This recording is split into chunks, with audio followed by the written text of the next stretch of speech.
Christine, again, we're so in sync, and I'd forgotten this. As soon as you started talking about that books and you weren't going to get on your soapbox and everything, it reminded me how much we resonate on these topics having to do with education and language. This poem is called Speech Therapist. It's a formal poem. I've been a teacher for a long time, and my wife is the most amazing teacher in the world.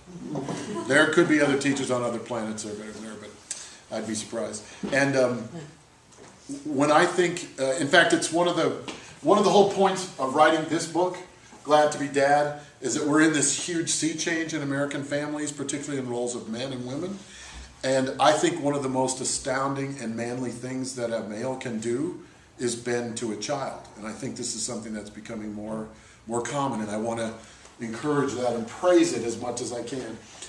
So this is one of these people, the speech therapists, and I've known many teachers who work in a world where they don't get a lot of gratitude. They don't make a lot of money. They're often, people take pot shots at them. Oh, teachers, they get the summers off, they didn't work hard. Oh, give me a break. Do it for 2 days and then tell me.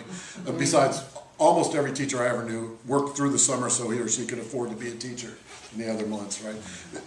These people are heroes. Now, there are some crappy teachers and even some abusive teachers, but in the main, teachers work in a very isolated world, and they are building the world we all live in. The two most important jobs on earth, in my opinion, teaching and parenting.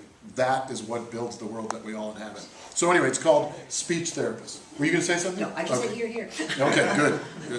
Please don't hesitate. She sits with a child learning to say the words. Patiently, she watches lips and tongue, patiently repeats, and finds herself saying things he says. Kenneth, you feel sad today? You hate it when the others call you that? She frowns, disturbed, determined.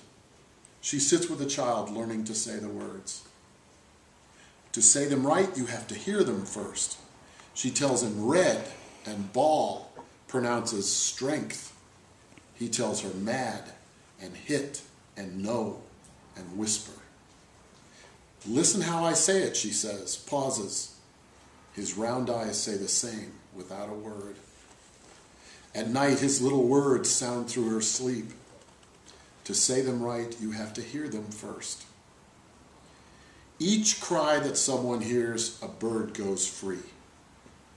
He dreams of birds trapped in a narrow chimney, an old cartoon he watched and then forgot. They work together in a little room, saying things and listening. He begins to wrap his mouth around the sounds more carefully. She smiles and pats his arm. Every cry that someone hears, a bird goes free.